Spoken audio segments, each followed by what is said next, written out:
On the morning of August 9th, 2019, 44-year-old U.S. Customs agent Marcia Thompson shot and killed her husband of over a decade while he rested leisurely on the couch in their living room. After calling for paramedics and police, Marcia placed her gun in a safe location and surrendered herself to law enforcement. Not once did Marcia deny what she had done. Yet, as details emerged, what first appeared to be a case of cold-blooded murder began to look like it could be anything but. Hi there, I'm Kevin and welcome to Just Thought Lounge. Today's case may be divisive amongst our audience. This is the story of a father of 2 young children who lost his life abruptly and the wife that believed she did what she had to. Let's take a look.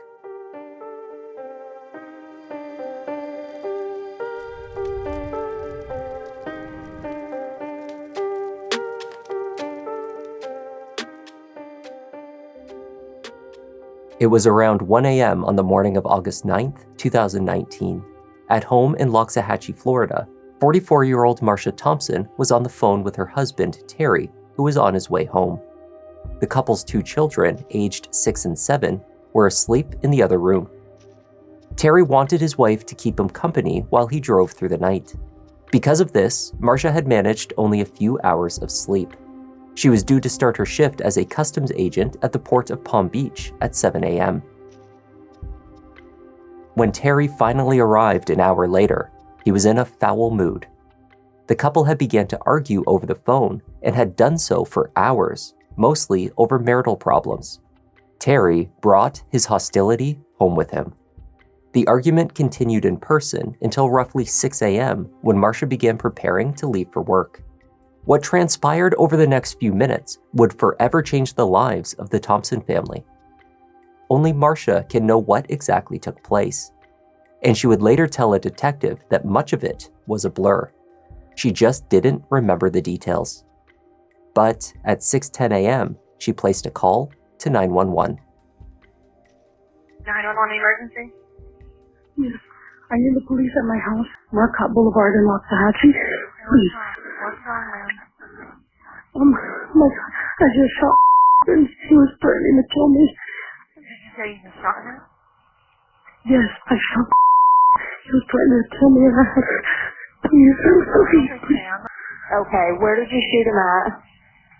I shot him in the front and the back. I don't know, a lot of times. Okay, can you go over and check to see if he's breathing? If not, we can start checking confessions right away. I'm scared to go over. He was threatening to kill me. Okay, I don't want to put you in harm's way.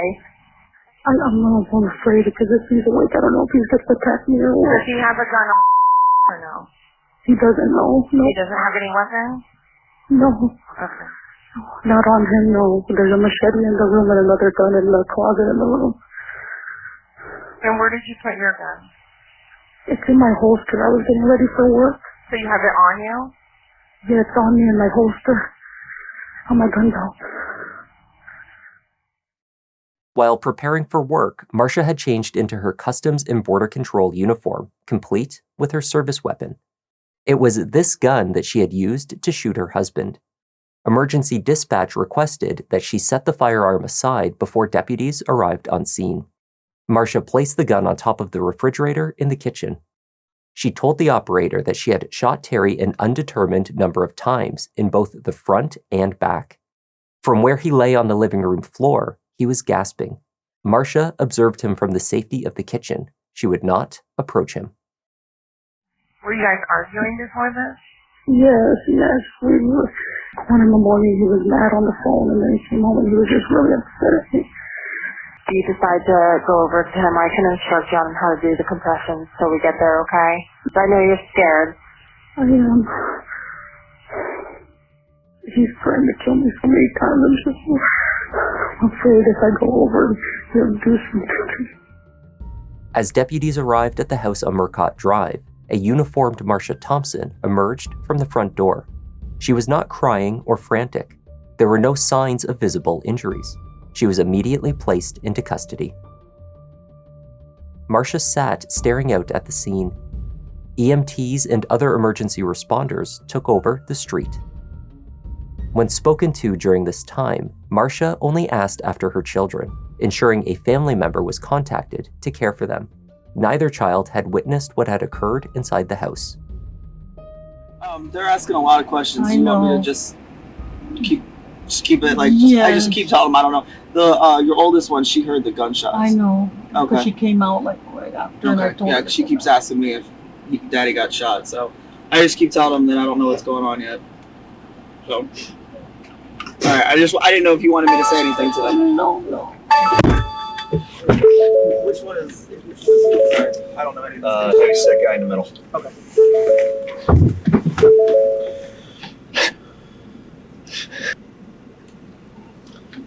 Picked enough of 90.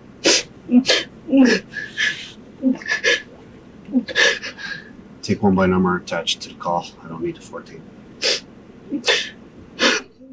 Protect the babies. Protect the babies, Lord. Please, Lord. Protect the babies. Please, Lord. Help them, Lord. Please. Please protect the babies, Lord.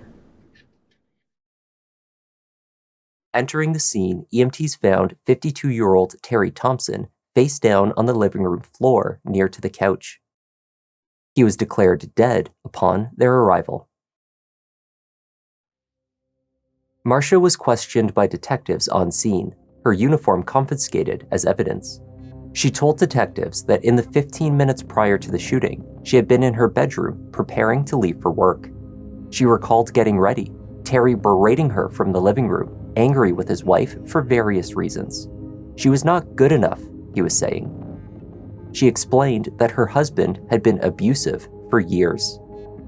That morning and throughout the night, he had been threatening to kill her, she said. When deputies asked why she hadn't called 911 when her husband made the initial threats, she said she was scared and thought her cell phone might have been in the living room. However, when deputies arrived on scene, they saw Marcia's cell phone was still clipped to her duty belt. She subsequently dropped it outside of the house. It was the same phone she had used to call 911.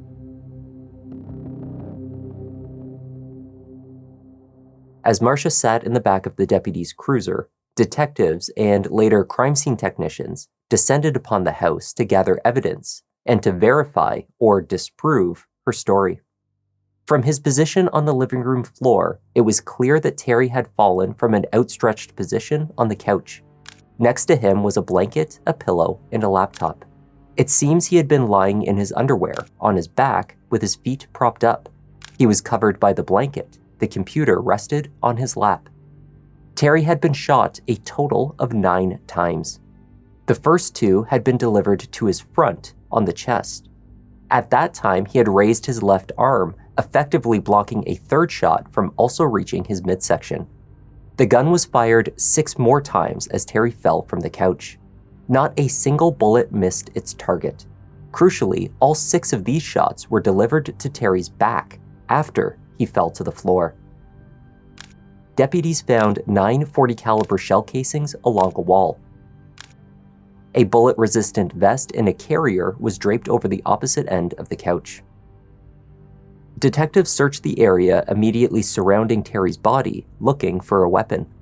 They tossed the cushions and moved the furniture. Then they speculated that perhaps a gun would be found underneath him.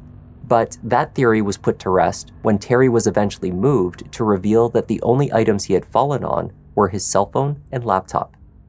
Law enforcement did locate potential weapons in the house. A second gun was locked away in a safe. There was a machete in the bedroom. A golf club rested near to the couch. But there were no potential weapons within arm's reach of the 52-year-old when he was killed. Earlier in the evening, during their argument, Terry had thrown a remote control at Marcia, she said. Deputies did not find a device out of place. Based on these facts at the scene, detectives concluded that Marcia's claim of self-defense was bogus. She was arrested under suspicion of first-degree murder. Sometimes in my career I do things I don't like to do. Unfortunately, based on the circumstances, my investigation of the scene, I have been peaceful area. So, okay. Therapy and things like this.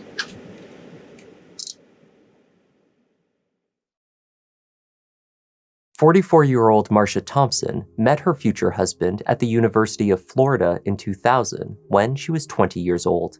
He was 13 years her senior. Back then, she found him to be confident and charming. The two were friends at first and eventually began dating.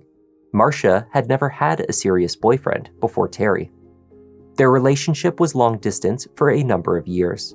Marcia trained as a customs agent and used all of her available free time to visit Terry. In 2007, the couple were engaged.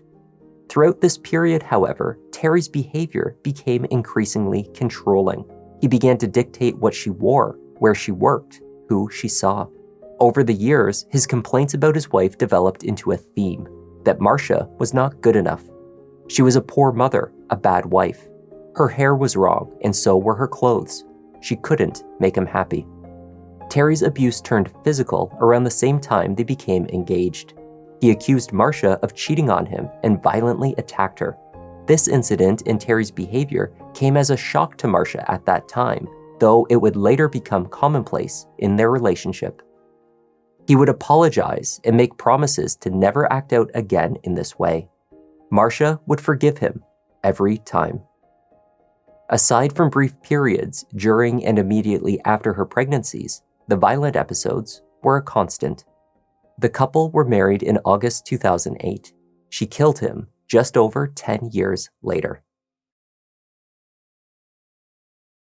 Marcia was released on bond, fixed with an ankle monitor, and placed under house arrest. In the years that followed, Marcia's defense team had tried and failed to have the charges dropped based upon Florida's stand your ground laws. They would, however, maintain that Marcia was acting in self-defense. They argued that she was suffering from both battered spouse syndrome and post-traumatic stress at the time of the shooting. When the case went to trial in the summer of 2024, prosecutors conceded that years of physical and sexual violence predated the shooting. The question for jurors was Marcia Thompson's state of mind when she killed her husband. They argued that the crime scene proved premeditation. The history of abuse in the relationship on which the defense's case rested was, in fact, according to the prosecution, an indicator that Marcia Thompson knew exactly what she was doing. Years of suffering injuries at the hands of her husband gave her a uniquely qualified view of what imminent danger looks like, they argued. And that morning, no such danger existed. Terry had sent Marcia to the hospital more than once. Her life had been threatened at other points in time, and she had not killed him. Indeed, she had never fought back. To the state, this meant that on the morning of August 9th, Marcia was not fearful for her life, but was simply fed up. She was sleep-deprived, angry, and exhausted from arguing, and her husband continued to insult her. Florida's self-defense law permits the use of lethal force in response to an immediate threat to life, but they maintained that in this case, there was none. Between Terry Thompson and Marcia Thompson that night until shots were fired was verbal. And what you'll hear is during this verbal argument that at some point this defendant goes into her bedroom to get ready for work, and she estimates that took about 15 minutes for her to get ready for work. She put on her uniform, she put on her hair up, she put in her earrings, and then she tells Detective Gelfand that the next thing she remembers is hearing shots. It was a tumultuous relationship. There are allegations of domestic violence. She talks about specific instances in the past of violence. Doesn't really paint Mr. Thompson in the best light. But what you're going to hear from that statement is that on that night, the most egregious thing that Terry Thompson used were his words. He made threats, but he did absolutely nothing in furtherance of those threats. Defense counsel Jessica Michelli also argued that the years of living with Terry Thompson had made Marcia adept at sensing when she was in physical danger from him. And that is how she knew, with complete certainty, from the moment he returned home that night, that she was in serious danger. By the time he arrived home, he was irate. He came in with a demeanor, with a way about him that Marcia Thompson saw a difference, recognized it, and she knew what was coming. And the last thing he said to her was, "If you come out of that room, I'm going to kill you." By this time, she's dressed, walking out of the room, has her duty weapon on her. And in an act of self-defense, with an imminent danger of death or great bodily harm, Marcia Thompson shot Terry Thompson. She immediately called 911. She proceeded to fully cooperate with the entire investigation with every officer. The state's key witness was Daniel Steelman, a crime scene reconstructionist from Baldwin County in Alabama. Steelman had been called in by Palm Beach detectives to offer his expert analysis. He told jurors that based upon an examination of the bloodstain spatter and ballistics, there was no evidence that Terry even stood up before he was shot 9 times. He said there was also no evidence that there was a weapon anywhere near him. Of the physical abuse, there were no documented instances in the time period leading up to his death. This fact was meant to demonstrate that no escalation had taken place before the shooting. It was business as usual in the Thompson household. Marcia had no physical injuries when deputies responded to Murcott Drive. Verbal assaults on Marcia had been nearly constant. On this point, they conceded. But there was no evidence of an escalation, and you cannot kill your husband because he insults you. Jessica Michali called upon forensic psychologist Michael Brannon to testify that a battered woman's experiences affect her perception of imminent danger. Did you diagnose Ms. Thompson with PTSD? I did, post-traumatic stress disorder. Did you find that she meets criteria for battered spouse syndrome? I did, yes. The doctor testified that it was unwise to place too much consideration on whether Terry was actually armed. What mattered was whether Marcia believed that he was. She stated that Terry had kept a gun in the closet, a golf club in the living room, a machete by the bed, and knives hidden throughout the house, sometimes in between the couch cushions where he lay the morning he died. She had reason to believe that he had access to one of these knives that morning. In the period leading up to his death, Terry had began to use these weapons as part of his threats towards her. He had also reportedly stated, on more than one occasion, that knives were so well hidden throughout the home that she would never be able to find them all. It seems that despite Terry's routine accusations of his wife's infidelity, he was the one frequently stepping out of the marriage. Outside of the jury's presence, Teresa Benton, a former girlfriend of Terry's, testified to the final encounter she had with him. The two had been arguing. He was coming at her, so she reached for a kitchen knife. Having discovered that he was married, she had also dialed Marcia Thompson on her cell phone. Teresa connected only to Marcia's voicemail, but kept up the ruse that she was communicating on the other end as she continued to defend herself. And I was telling him that since he was leaving for Thanksgiving anyway, he needed to go ahead and pack all of his things because he was clearly lying about the marriage that he'd been lying about for all these years. What happened when you got the knife? He was coming down the stairs, and I already had the call, and I started like kind of pointing it at him. I know that. So you had Marcia Thompson on the phone, Marcia Thompson's voicemail on the phone with you? Yes. Okay. And you're speaking to her and holding out the knife at the same time? Yes. And he wasn't really kind of responding. But when I flipped the phone around and showed the number, that is the only time that he actually like showed that he was going to back up. Like he wasn't, he didn't care. He wasn't scared. But when he saw that I had actually, or that is my perception, is that when he saw that I had actually dialed a real number that was her, it was my impression that he thought that I might actually have reached her. The other behaviors that Teresa detailed paralleled those already alleged by Marcia. phone calls at all hours of the day and night, including many to her workplace, extreme and unjustified accusations of cheating, and many threats to her life. He would call work. He would come up to work. He made it impossible to sleep. He would keep me awake. At this time, he was already retired. He would. Were you financially supporting him? Yes. Go on. Did he threaten to kill you? Yes, he did multiple times. Did he? No, it's okay. I'm sorry. Did he threaten you with a machete? Multiple. There were 2 in the home. Okay. And had he actually threatened you with a machete or to kill you with a machete? Yes, he did.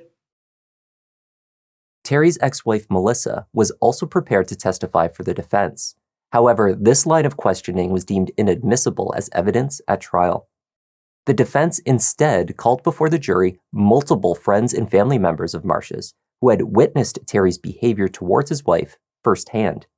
Indeed, family members had also been on the receiving end of his threats. Her grandmother told of a time she prayed after Terry called her to say her granddaughter was sleeping with coworkers and then threatened to kill her family. Marcia's brother testified to a phone call from Terry, upset about her not being a good wife, that ended, again, with a threat to kill the entire family. Marcia Thompson chose to tell her story directly to the jury. Over 2 days, she explained how she became entangled in a relationship with an older man who controlled her every move. Terry's behavior became more physical in the last 5 years. The frequency and intensity of the attacks peaked in the 12 months prior to the shooting. He was my first boyfriend. He was a lot more confident than me. He had a lot of opposite traits than me that he helped kind of sometimes would show me stuff, teach me things. I don't yell back at him. He would yell for extended periods of time, accusing me of not dressing feminine enough for him, having my hair the way he likes it, how I know how he likes it. Would he call you names? Oh, yeah.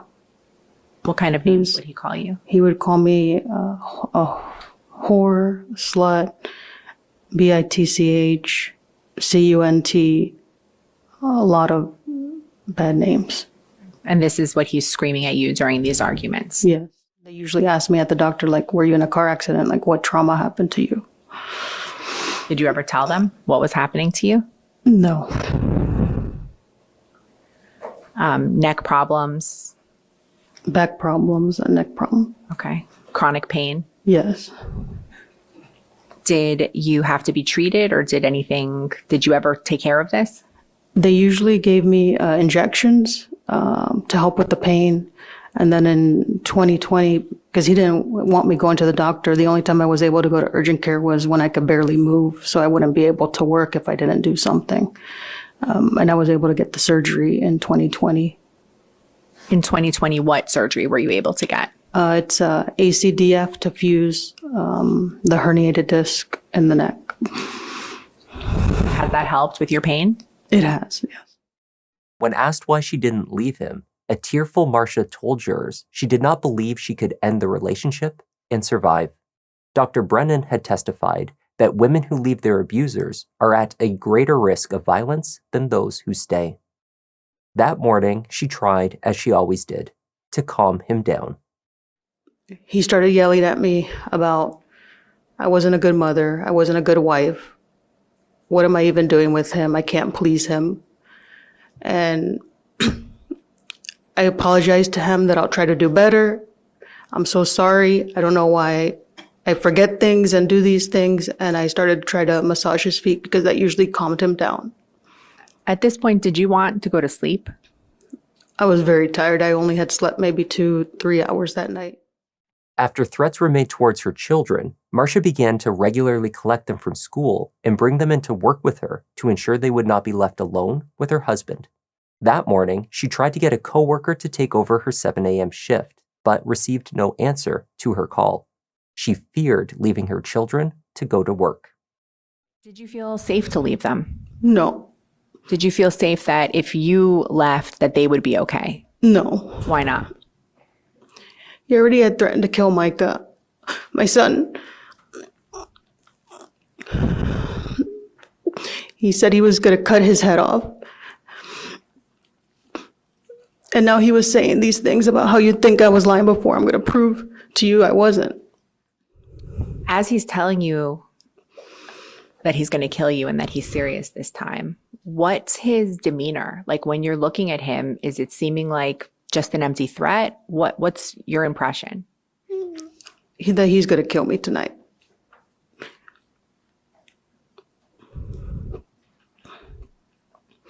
How sure were you?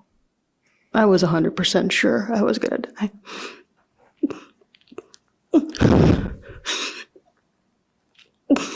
And what? I was afraid that they were going to die too.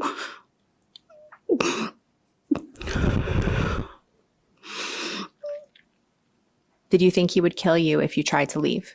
Yes. He had told me that he would kill me if I tried to leave. Did you think he would kill you if you stayed there with him? Yes.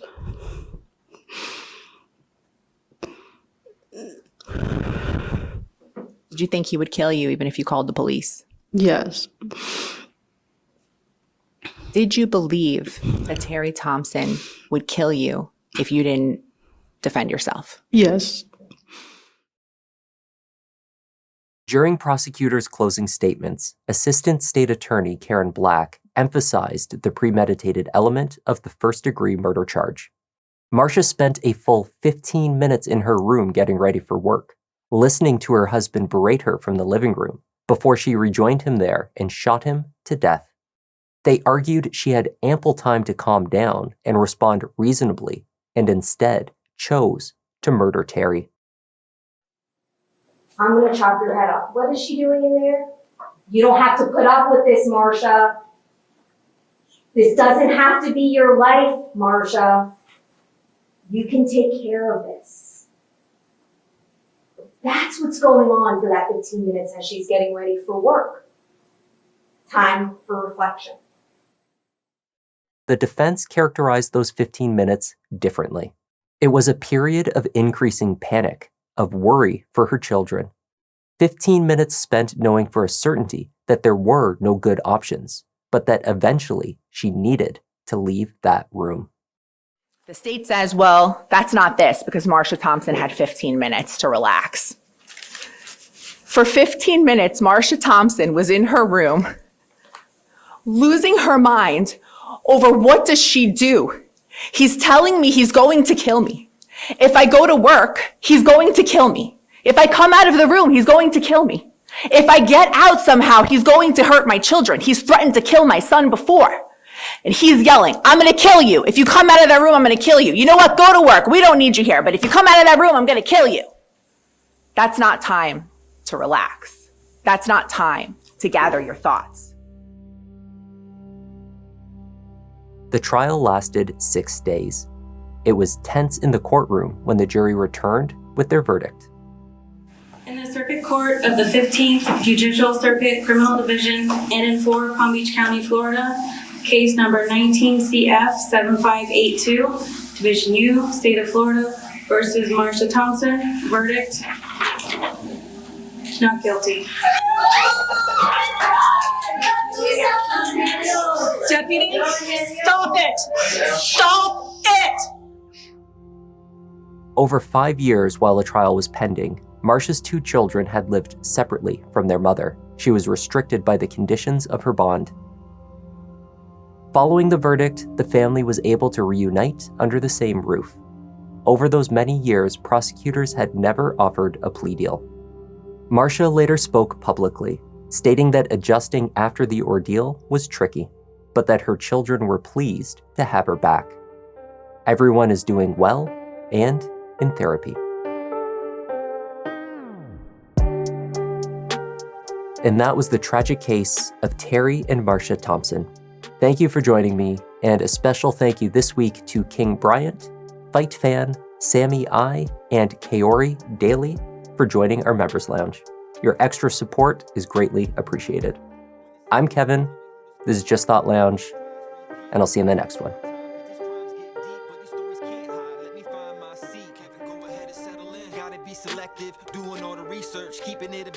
always been effective. Can say he got a knack. Pick of the litter, you see how Newton got his back. Yeah, the content that you need, this could be a new sign. We talk in the comments, they jot in a few lines. Tune in and hit like, love that, it's too kind.